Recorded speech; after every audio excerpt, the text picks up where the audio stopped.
আজকে আমরা শিখব নবম দশম শ্রেণীর কিছু ইম্পর্টেন্ট বিপরীত শব্দ, যা খুবই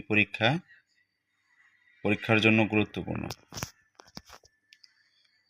যেমন এখানে আছে অগ্র, পশ্চাৎ, অধম, উত্তম, অর্ধবর্ণ, উত্তমবর্ণ, অনুকূল, প্রতিকূল, অনুরক্ত, বিরক্ত, অনুরাগ, বিরাগ,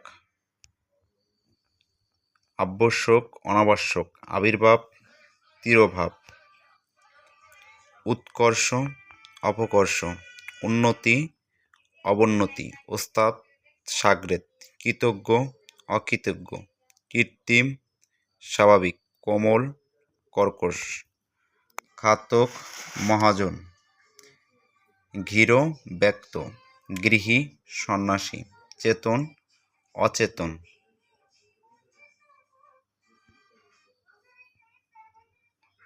পাচি, পতিচ্ছি, পাচ্য, পতিচ্ছ, বাউন্ডুলে, সংসারী, ভূত, ভবিষ্যৎ, রিক্ত, পূর্ণ, রিক্ত অর্থ শূন্য বোঝায়।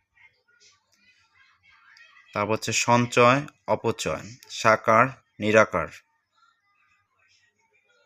স্থাবর, অস্থাবর বা জঙ্গম।